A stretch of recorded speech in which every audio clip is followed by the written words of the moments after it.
Shalom, senang bisa bertemu kembali jemaat Tuhan yang luar biasa di tempat ini. Terima kasih atas kehormatan boleh melayani di tempat ini. Nah, haleluya.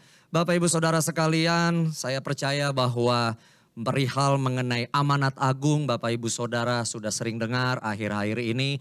Dan saya tidak tahu bagaimana dengan Bapak Ibu Saudara sekalian, tapi saya itu sangat exciting ketika mendengarkan bahwa amanat agung Tuhan akan digenapi. Itu artinya apa? Salah satu yang saya pikirkan adalah orang yang dahulu gak mau bertobat, yang dulu gak mau terima Tuhan Yesus, tetapi hari-hari ini kita akan melihat apa yang dibilang gak mungkin bertobat, tapi orang-orang itu akan bertobat dan memanggil nama Tuhan Yesus. Oh come on, kalau exciting beri tepuk tangan kemuliaan dulu buat Tuhan. Haleluya. Nah, pada sore hari ini saya akan membahas sesuatu dan saya beri judul khotbah saya itu adalah Be the Gospel. Ya. Nah tentu saya tidak akan khotbah mengenai amanat agung, tetapi ini ada hubungannya dengan amanat agung. Mengenai amanat agung itu sendiri sebenarnya ada tertera di kitab Matius, Markus dan kemudian dikaitkan di dalam kitab Kisah Para Rasul. Tetapi sebagai konsensus bersama stream-stream kekristenan yang ada saat ini pada umumnya diambil dari Matius 28 ayat 19 sampai 20. Yuk kita baca bersama-sama terlebih dahulu ya, di layar ada Bapak Ibu Saudara mau buka handphone masing-masing ya silahkan juga. Saya lihat di atas ini kayaknya udah gak ada yang bawa Alkitab cetak lagi soalnya. Haleluya. Yuk kita baca sama-sama Matius 28 ayat 19 sampai 20. 2, 3. Karena itu pergilah, jadikanlah semua bangsa muridku. Dan baptislah mereka dalam nama Bapa dan Anak dan Roh Kudus. Dan ajarlah mereka melakukan segala sesuatu yang telah kuperintahkan kepadamu. Dan ketahuilah aku menyertai kamu senantiasa sampai kepada akhir zaman. Yang mengerti firman Tuhan berikan kekuatan, katakan amin. Bapak Ibu Saudara sekalian, teman-teman, kalau kita membaca mengenai amanat agung Matius 28, 19 sampai 20, seringkali kita memahaminya bahwa ini berbicara penginjilan. Katakan penginjilan. Memang di dalam kata go, pergilah. Orang Batak bilang laumahamu, pergilah kamu semua. Itu ada suatu penekanan untuk kita mengabarkan Injil. Katakan penginjilan. Tetapi waktu kita baca kedua ayat ini, maka kita temukan ada suatu tensi yang ternyata sama dengan penginjilan yang Tuhan juga perintahkan kepada kita, yaitu pemuridan. Katakan pemuridan. Dan kalau kita melihat dari amanat agung ini, ternyata dua tensi ini Bapak Ibu Saudara, sebenarnya suatu siklus yang tidak bisa dipisahkan. Hari-hari ini banyak orang seperti memisahkan antara penginjilan dengan pemuridan. Tapi mempelajari kembali teks ini sebenarnya dua hal ini tidak bisa dipisahkan. Yang satu membutuhkan yang satu dan yang satu membutuhkan yang lainnya. Kita lihat Bapak Ibu Saudara, penginjilan akan atau pemberitaan kabar baik akan menghasilkan orang-orang percaya sama Tuhan Yesus. Follow up-nya apa? Mereka harus dimuridkan, mereka harus beribadah, mereka bergabung dalam keluarga-keluarga rohani, komunitas-komunitas orang percaya yang di gereja kita disebut dengan cool, community of love. Katakan cool. Bilang kanan kiri bacanya cool bukan cool gitu ya, haleluya. Ya, cool. Kenapa mereka dimuridkan? Supaya didewasakan, supaya tumbuh. Dan akhirnya mereka juga memberitakan Injil. Dan dari pemberitaan Injil muncul lagi orang percaya dimuridkan jadi pemberita Injil lagi. Jadi ini adalah suatu siklus yang hari-hari ini harus kita lakukan. Katakan amin. Nah pertanyaannya Bapak Ibu Saudara, bagaimana kita melakukan hal ini? Ini spektrumnya gede banget kalau mau dibahas dua-duanya. Tapi sore hari ini saya mau membahas mengenai yang penginjilannya. Saya mau membahas mengenai yang penginjilannya. Bagaimana kita memberitakan Injil pada generasi zaman now. Kalau Pastor Niko suka pakai istilah zaman now ya, artinya zaman sekarang Bapak Ibu Saudara. Kenapa itu menjadi masalah? Kalau saya katakan mungkin masalah terlalu kayaknya negatif ya.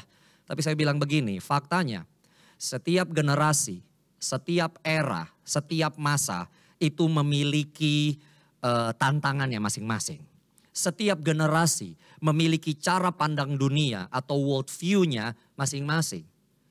Saya masih ingat tahun 90-an kalau hamba Tuhan berbicara generasi suka ngitung 15-20 tahun. Tahun 2000 dihitungnya 10 tahun. Tapi sekarang Bapak Ibu Saudara lewat 5 tahun aja sudah muncul generasi yang baru lagi. Dan hari ini banyak gereja berbicara mengenai millennials. Padahal kalau secara hitung-hitungan tahun millennials juga maaf kata sudah tua juga. Sudah punya anak satu atau dua. Sekarang kita sedang berhadapan dengan Generation Z atau Z. Apa itu? Zombie? Bukan, ya kan?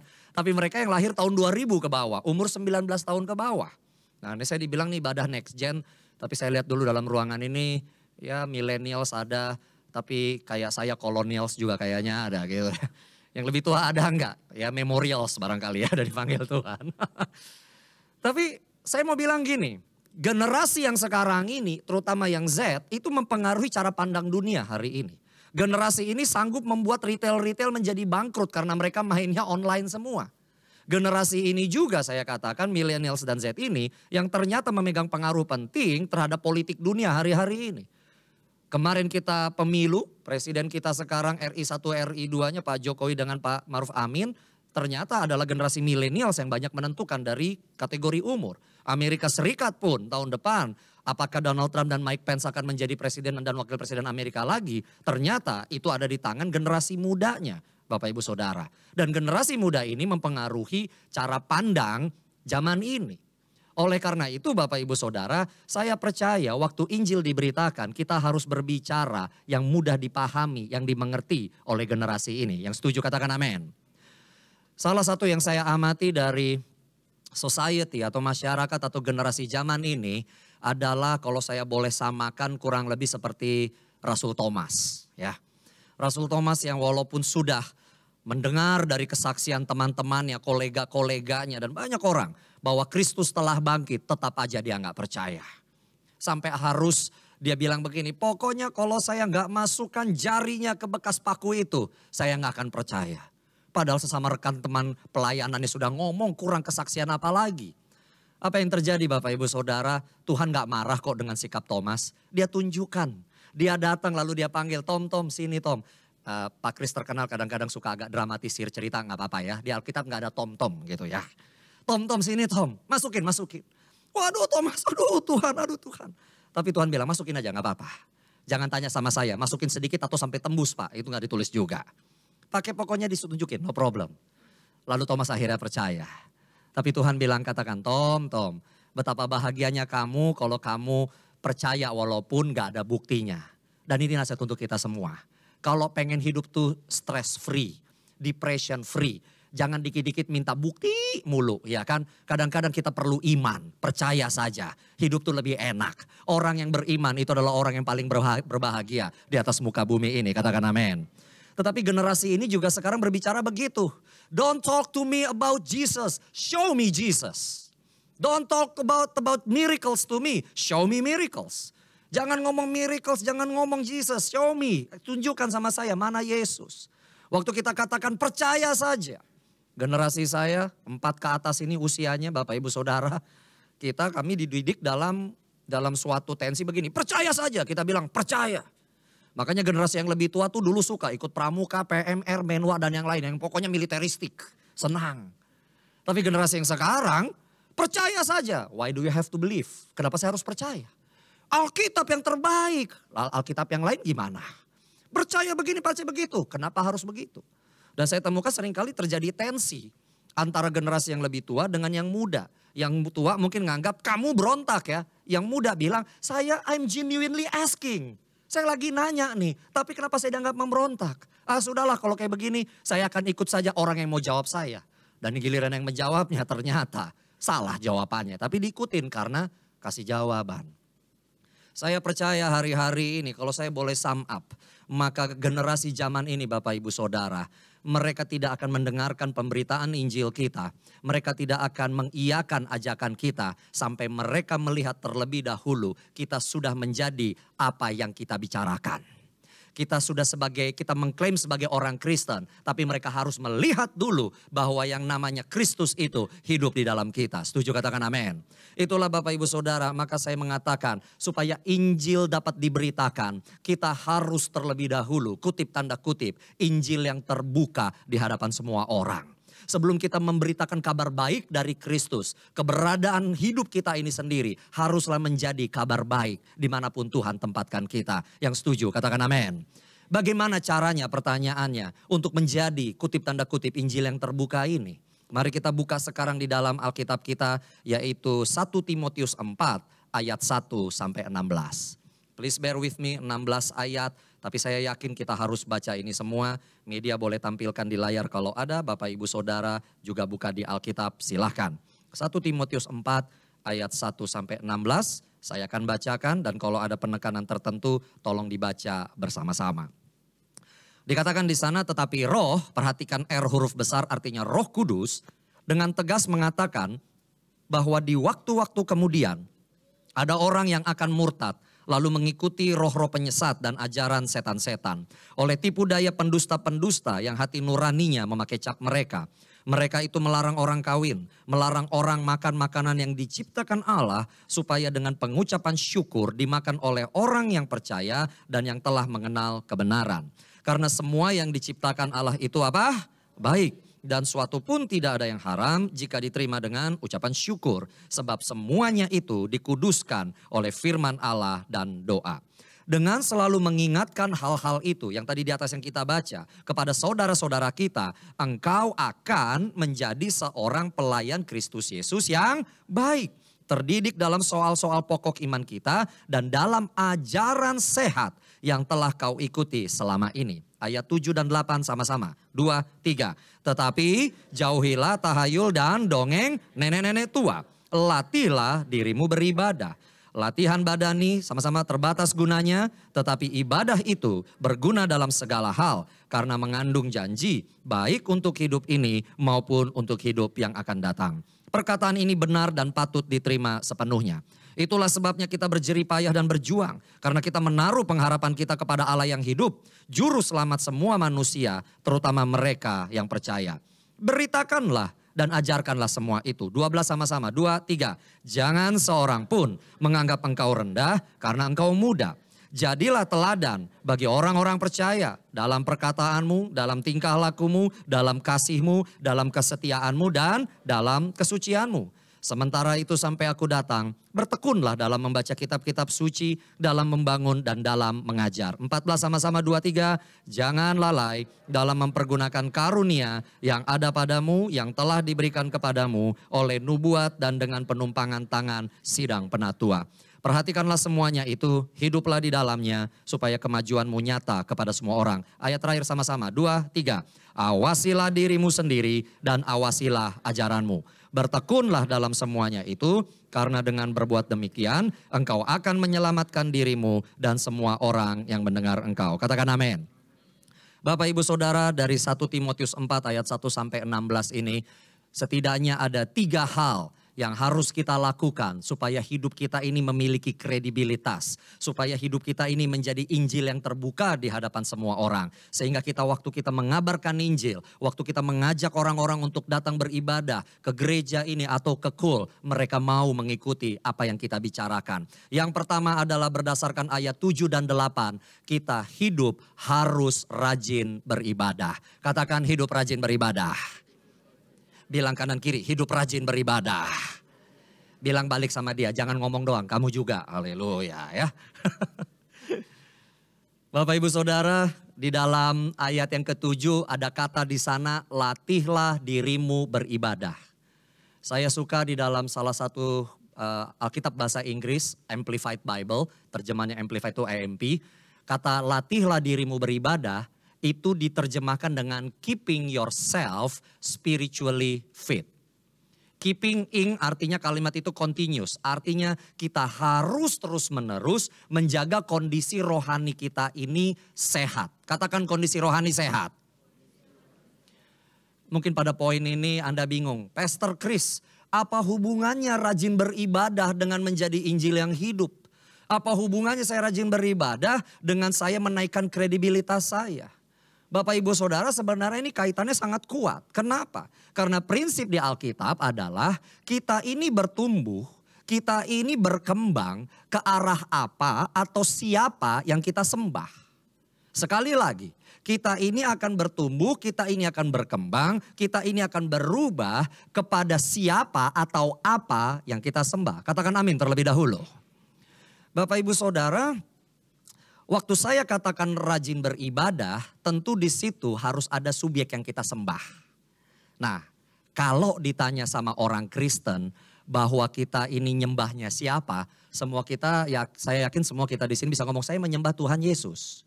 Tapi definisi dari penyembahan atau tepatnya sosok yang kita sembah artinya begini Bapak Ibu Saudara. Orang itu atau sosok itu saya tempatkan sebagai yang pertama dan terutama di dalam hidup saya. Dan orang itu, sosok itu saya berikan waktu saya yang terbaik, effort saya yang terbaik. Dan juga saya spending waktu lebih banyak untuk dia dibandingkan yang lain-lainnya. Nah ketika kita melihat definisi semacam ini pertanyaannya, siapa yang paling utama dan terutama, you spend most of your time with them, with him. Siapa yang paling terutama dalam hidupmu? Pertanyaannya. Ketika kita cek, waktu saya cek ternyata kadang-kadang orang Kristen tidak menempatkan Yesus sebagai yang utama dan terutama. Sekalipun lagunya kaulah segalanya. Lihat, beberapa waktu yang lalu internet cukup agak dihebohkan. Ya kan karena ada pengajaran yang berkata, udah persembahan jangan kasih ke gereja, kasih ke keluarga. Keluarga lebih penting untuk dapat uangmu daripada gereja dapat uangmu.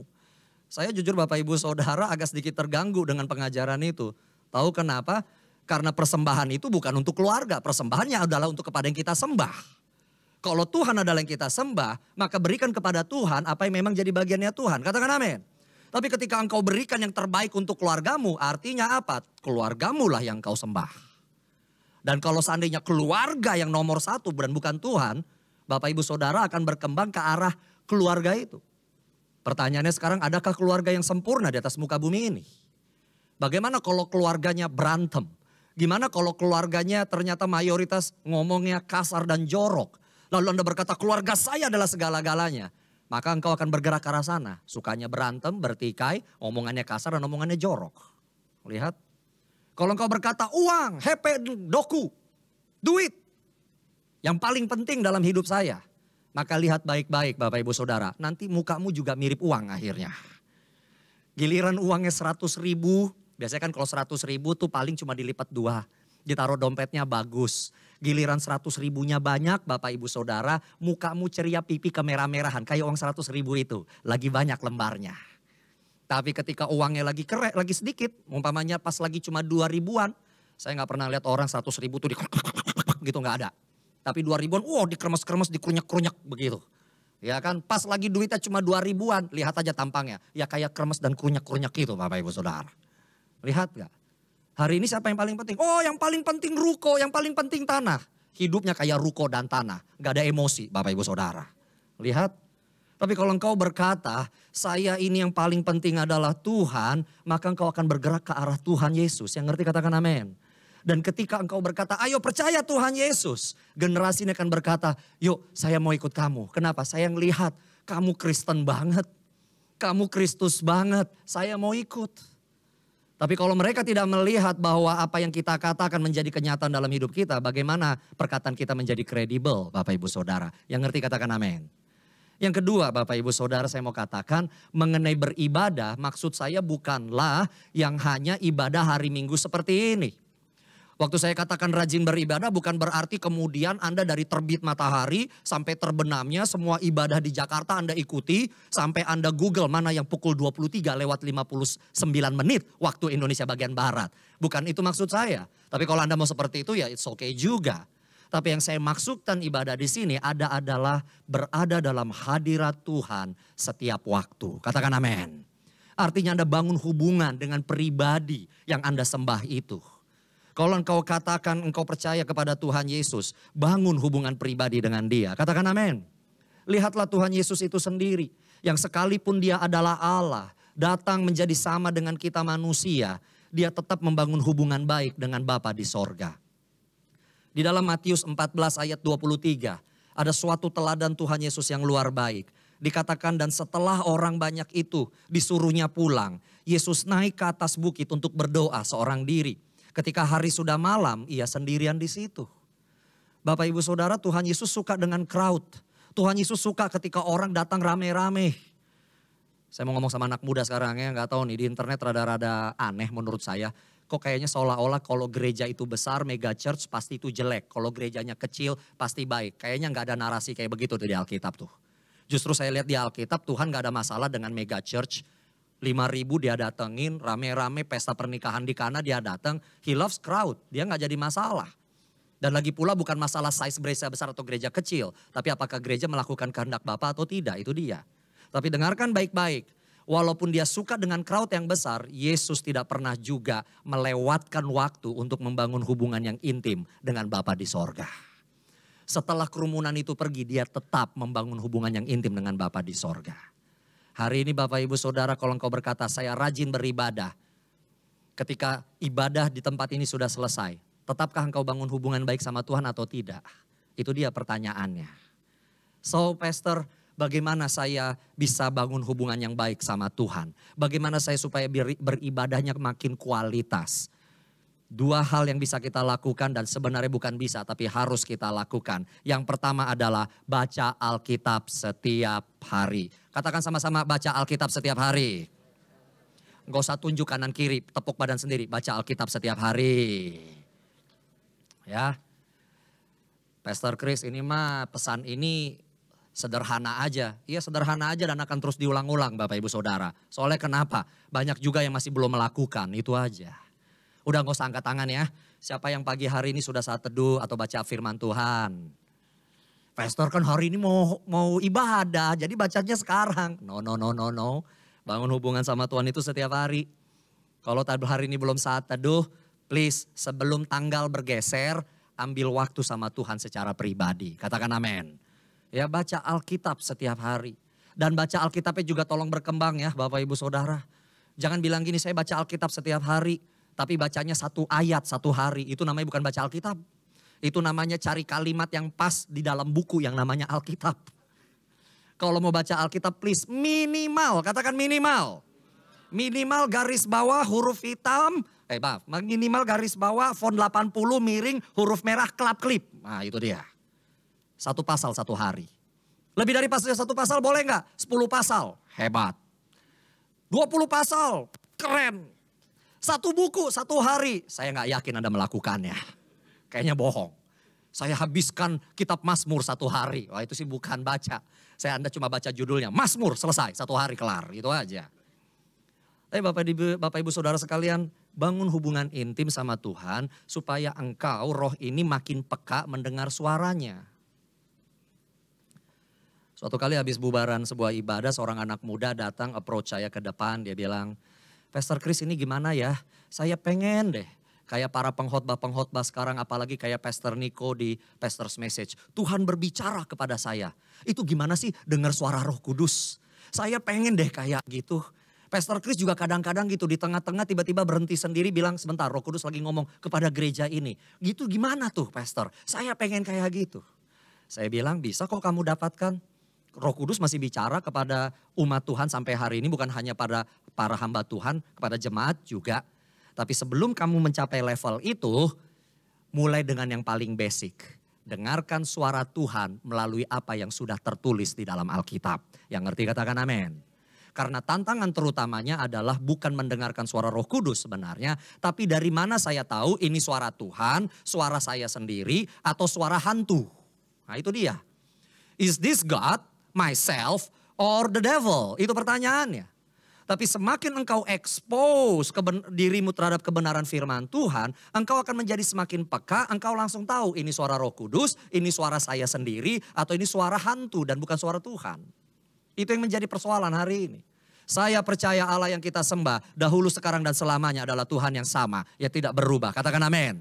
Dia berbicara pada waktu lampau, dia juga masih berbicara pada waktu kini. Tapi tantangannya adalah kita bisa memiliki roh membedakan mana suara Tuhan atau tidak. Salah satunya mari kita mulai dengan cara yang paling basic. Apa?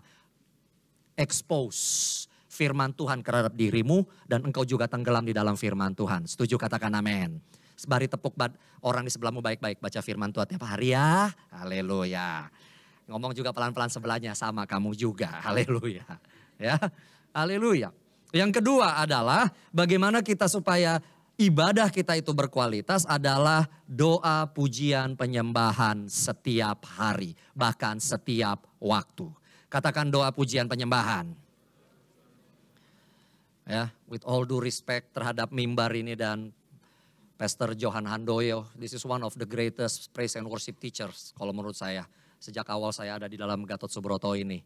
Tapi saya harus sampaikan ini, karena Bapak Ibu Saudara saya temukan seringkali kita memikirkan hal yang kita pikir itulah memuji dan menyembah, padahal kita sedang tidak memuji dan menyembah.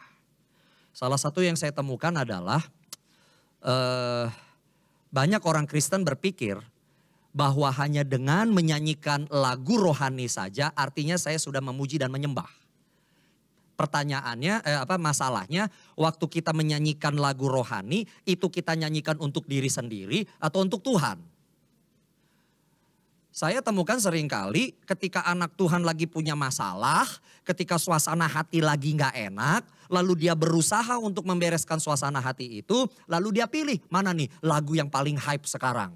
Mana yang saya hafal, ini yang paling cocok. Jadi lagunya dipakai untuk membereskan hati. Tapi tidak sebenarnya dinaikkan kepada Tuhan. Sementara pujian penyembahan adalah saya nggak peduli apa yang sedang saya hadapi. Saya apalagi terjadi hal-hal yang mungkin secara manusia tidak ada alasan untuk mengucap syukur. Tapi saya akan tetap menaikkan lagu ini ke hadapan Tuhan. Ku bersyukur Bapa. Walaupun mungkin secara logika nggak ada alasan untuk mengucap syukur. Saya akan tetap nyanyikan itu. Kenapa? Karena waktu hati Tuhan disenangkan. Maka sukacita Tuhan itu akan terradiasi dan juga melingkupi saya. Saya itu menjadi sukacita dan kuat bukan karena lagunya. Tetapi karena saya persembahkan lagu itu kepada Tuhan. Hadirat Tuhan yang membuat saya sukacita dan kuat. Yang ngerti katakan amin. Bapak Ibu Saudara saya temukan seringkali suka salah kaprah. Tapi tempat ini sih enggak. Dari mimbar ini pujian dan penyembahan luar biasa. Tapi tolong sampaikan sama teman-teman. Saya berapa minggu yang lalu pergi ke Pekanbaru. Nyampe di bandara agak lebih cepat. Lalu ya udah pasang sound system Bluetooth aja, speaker gitu, earphone. Lalu saya dengar ada lagu. Saya baru, wah ini lagu nih ngetop nih. Di beberapa cabang kita lagi dinyanyikan. Kayaknya lagi nge-hype, saya gak tahu kalau di sini dinyanyikan atau enggak. Lagunya yang gini nih, waktu Tuhan pasti yang terbaik. Walau kadang tak mudah dimengerti, lewati cobaan, ku tetap percaya waktu Tuhan pasti yang terbaik. Oh saya bilang kuncinya enak nih, kata-katanya bagus. Saya ulang 5 kali sembari nunggu pesawat boarding. Tapi kemudian pas waktu saya mau boarding, I'm wondering. Saya bertanya-tanya, Tuhan ini lagu lagi sering dinyanyiin deh kayaknya di beberapa gereja. Tapi I'm wondering, ketika orang nyanyikan ini, apakah itu sebagai pernyataan iman dan dipersembahkan kepada Tuhan, percaya bahwa waktunya yang terbaik. Atau mungkin karena ada doa yang belum dijawab Tuhan, lalu dia mencoba menutupi kegalauannya dengan menyanyikan lagu ini. Anda ngerti maksud saya di sini? Bagaimana kalau seandainya terjadi pada Bapak Ibu Saudara. Ada doa belum dijawab, lalu Anda nyanyikan lagu ini. Tiba-tiba langit terbuka dan Tuhan berkata, lagumu bagus sekali. Aku suka. Percaya waktuku yang terbaik, percaya. Doamu akan dijawab 7 tahun lagi. Sekarang lanjutkan nyanyiannya. Waktu aku pasti yang terbaik. Pertanyaannya, masih mau dilanjutin gak tuh lagu? 7 tahun lagi Tuhan. Gak bisa 7 jam lagi? Atau 7 menit lagi? 7 tahun lagi kan waktuku yang terbaik. Kayaknya aku gak mau nyanyi lagu itu lagi deh Tuhan. Masih gak kita mau nyanyikan itu? Seringkali terobosan gak terjadi dalam hidup kita karena kita menggantungkan iman kepada lagunya. Lagunya diurapi luar biasa tapi kita pergunakan untuk diri sendiri. Padahal lagu itu harusnya dipersembahkan kepada Tuhan. When you come to the church, ketika Anda sedang memuji dan menyembah Tuhan, please bilang begini, Lord now I come into your presence. Tuhan aku datang dalam hadirat-Mu. This song is for you. This song is for you. This song is for you. Bukan karena WL-nya yang nyuruh dan yang lain-lain. No, this song is for you. Bukan karena saya orang Kristen, saya harus selesaikan liturgi ini. No, this song is for you. Maka aku akan melihat hati Tuhan disukakan. Sekalipun lagunya sudah selesai, engkau tetap merasa sukacita. Kenapa? Hadirat Tuhan melingkupimu. Yang ngerti katakan amin. Jangan hanya memuji dan menyembah Tuhan ketika hatimu rasanya ingin. Terlebih lagi ketika suasananya mungkin secara logika tidak ada alasan untuk memuji dan menyembah Tuhan. Justru pada saat itu engkau harus banyak memuji dan menyembah Tuhan. Katakan amin. Beri tepuk tangan kemuliaan dulu buat Tuhan. Haleluya. Bagaimana supaya kita menjadi Injil yang hidup? Yang pertama tadi kita rajin beribadah, ada dalam hadirat Tuhan. Yang kedua Bapak Ibu Saudara, hidup jadi teladan. Katakan hidup jadi teladan. Di dalam ayat 12 tadi kita baca ada kata di sana jadilah teladan. Dalam Alkitab HCSB version, HCSB Holman Coleman Study Bible, awas ya bukan HSBC, itu Hong Kong Shanghai Banking Corporation, beda ya. Nah ini HCSB, Holman Coleman Study Bible, kata ini diterjemahkan you should be an example. Teladan itu apa? Hidup kita harus jadi contoh. Kita ini harus jadi pribadi yang patut dan layak dicontoh.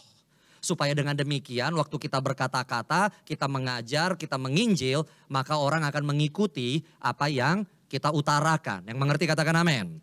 Bapak Ibu Saudara, Markus 1 ayat 22, Tuhan Yesus memberikan teladan yang luar biasa. Dikatakan di sana mereka takjub mendengar pengajaran Tuhan Yesus. Sebab ia Yesus mengajar mereka sebagai orang yang berkuasa. Tidak seperti ahli-ahli Taurat. Apa bedanya waktu Yesus mengajar dengan para ahli Taurat? Bukankah para ahli Taurat ini gelarnya banyak banget? I don't know. Mungkin kalau ada ahli Taurat yang hidup pada zaman ini gelarnya panjang banget. Profesor, doktor, insinyur, capek, mangku-mangku bumi, MBH, MTH, HIV, TBC, nggak tahu lah belakangnya. Tapi kenapa nggak diikutin? Karena mereka cuma jago ngomong tapi hidupnya nggak jadi contoh. Makanya Tuhan bilang pengajarannya kamu ikutin tapi kelakuan jangan. Tapi Yesus on the other hand, dia 30 tahun jadi pengusaha tukang kayu, bersih, clean. Apa yang dia ajarkan sudah dia praktekkan. Apa yang dia serukan itu adalah bagian hidupnya. Makanya waktu dia ngomong perkataannya ada kuasa Bapak Ibu Saudara. Hari ini waktu kita ngomong, kita ada kuasa gak dalam perkataan kita? That's the big question. Lu mah ngomong doang teori, lu gak ngejalanin. Bagaimana kemudian orang bisa datang kepada Tuhan? Bagaimana orang kemudian nanti mau datang ke kul dan ke gereja. Kalau ternyata mereka tidak melihat, kita sudah menjadi seperti apa yang kita bicarakan Bapak Ibu Saudara. Perhatikan baik-baik ayat ini. 1 Timotius 4 ayat 12. Dikatakan di sana tadi sudah kita baca, jangan seorang pun menganggap engkau rendah karena engkau muda.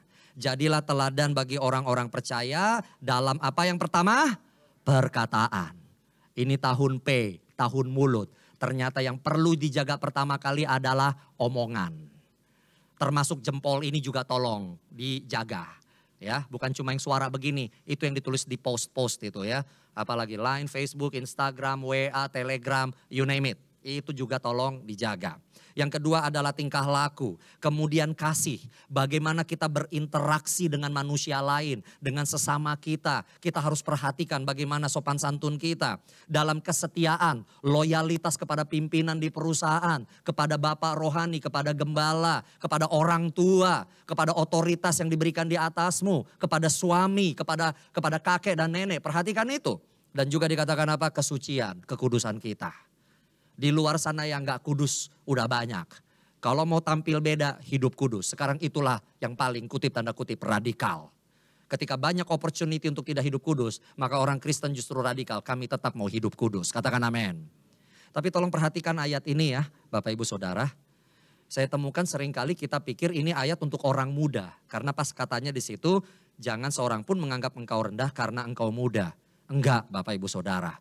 Semua ayat di Alkitab untuk semua generasi. Katakan semua generasi. Dan Paulus ketika sedang mengajar anak rohani yang nama Timotius di sini. Dia sebenarnya lagi ngomong gini Bapak Ibu Saudara. Timotius ya. Timotius jaga ya perkataan, tingkah laku, interaksi sosialmu, kesetiaanmu, dan kekudusanmu. Sebab tidak peduli usiamu nanti tua atau muda. Kalau kamu gak jaga ini semua, kamu untuk selamanya akan dianggap pribadi yang cetek. Kekanak-kanakan, gak dewasa. Saya percaya dalam ruangan ini semua kita, ruangan ini mungkin kenal ada 1-2 orang. Yang mungkin secara usia itu KTP-nya sebenarnya sudah tua. Dan kita respect karena bagaimanapun dia older than we are. Oke, saya harus respect dia lebih tua. Tapi kalau soal kelakuan, perkataan, lalu cara dia berinteraksi, sorry deh, gue tutup mata, gue tutup telinga, gue gak bakalan ngikutin itu. Lihat kenapa? Kekanak-kanakan, gak layak dicontoh.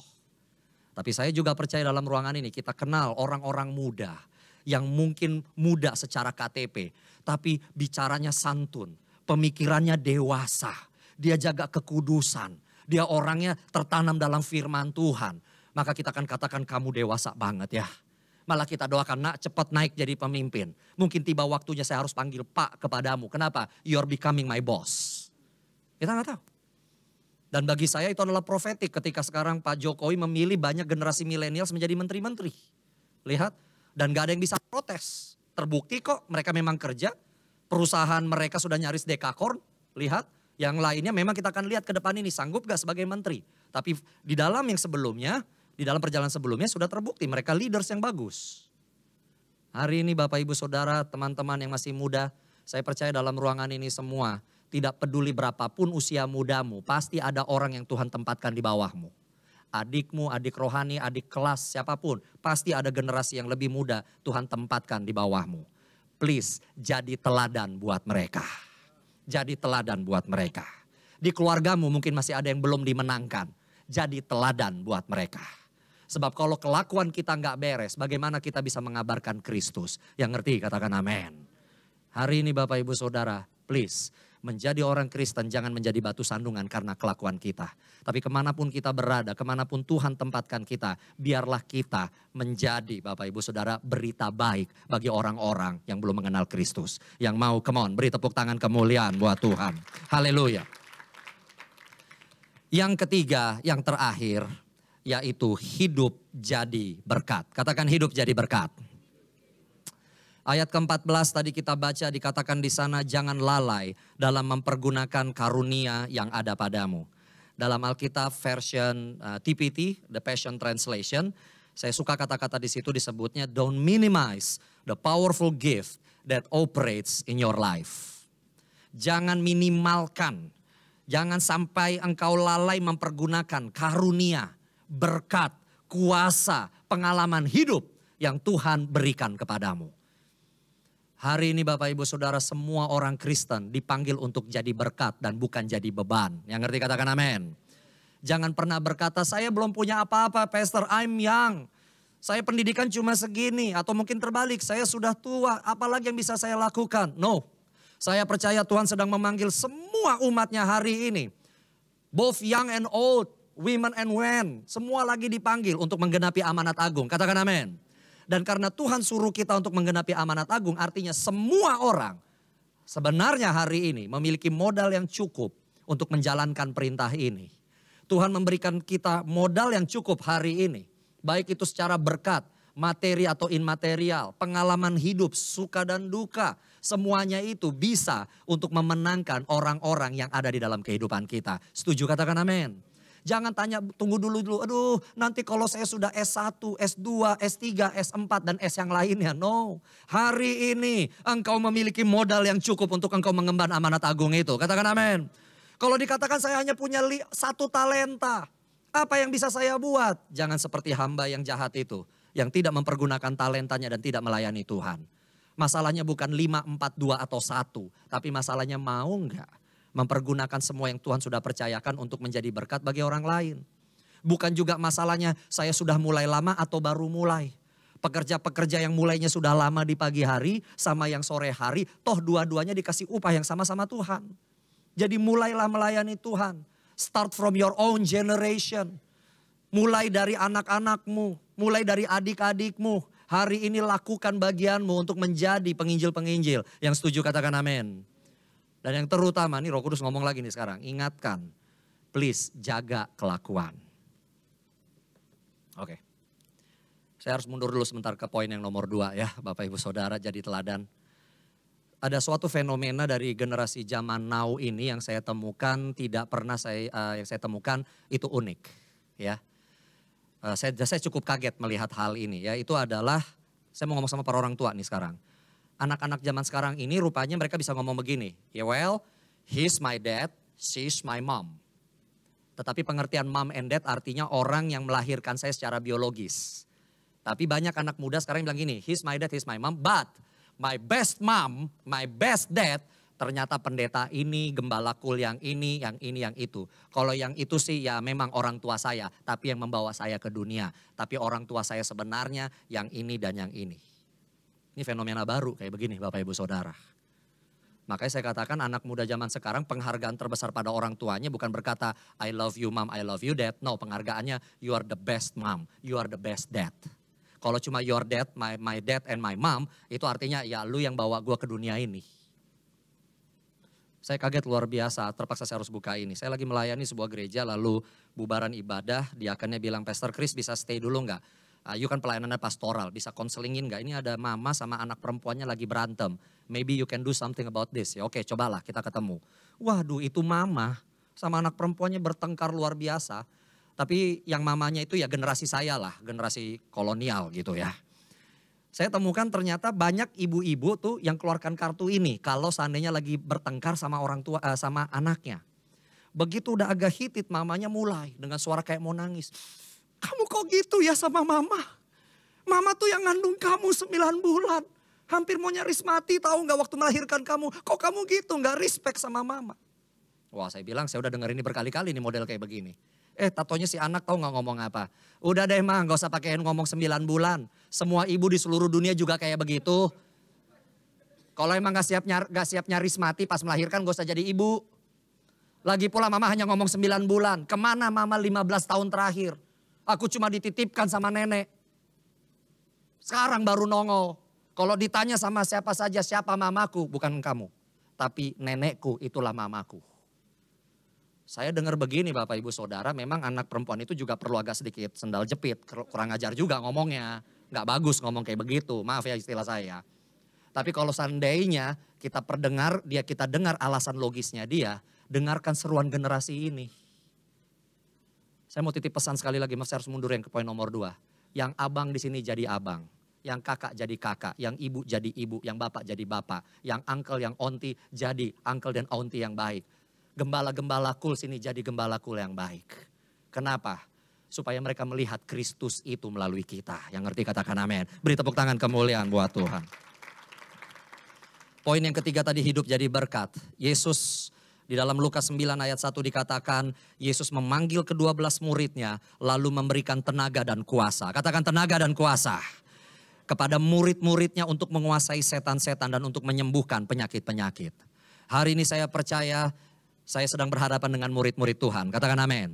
Dan kalau engkau murid-murid Tuhan, engkau memiliki tenaga dan kuasa. Untuk apa? Untuk menguasai setan-setan. Mengenyahkan pikiran-pikiran yang buruk. Pikiran-pikiran yang negatif yang sedang mencengkeram generasi ini. Untuk membawa kesembuhan. Untuk membawa kesejukan. Untuk membawa pembaharuan. Kemanapun Tuhan tempatkan dan utus engkau. Engkau sudah memiliki tenaga dan kuasa yang sufficient enough. Untuk engkau mulai melayani generasi ini. Dan ketika engkau mulai setia dan lakukan ini, Tuhan akan tambahkan lagi yang baru, Tuhan akan tambahkan lagi yang baru. Tapi sebelum engkau melayani Tuhan, maka Tuhan percayakan apa yang ada dulu. Engkau akan ditambahkan ketika engkau mulai setia melakukan apa yang Tuhan percayakan. Katakan amin. Saya tutup dengan 1 Timotius 4 ayat 16. Dan saya minta para imam musik untuk kembali lagi standby bersama saya di atas. 1 Timotius 4 ditutup dengan ayat 16 yang luar biasa. Dikatakan di sana, awasilah dirimu sendiri, awasi hidupmu, dan awasilah ajaranmu. Kalau seandainya percaya sama Tuhan Yesus, lakukan apa yang Tuhan ajarkan. Bertekunlah dalam semuanya itu, karena dengan berbuat demikian, perhatikan, engkau akan menyelamatkan dirimu sendiri. Dan semua orang yang melihat, yang memperhatikan, dan yang mendengar engkau. Jadilah Injil yang hidup di hadapan semua orang. Rajin beribadah kepada Tuhan, hidupmu menjadi pribadi yang layak untuk dicontoh, dan hidupmu menjadi berkat bagi orang-orang di sekelilingmu. Yang mengerti, yang setuju katakan, amin. Mari kita bangkit berdiri bersama.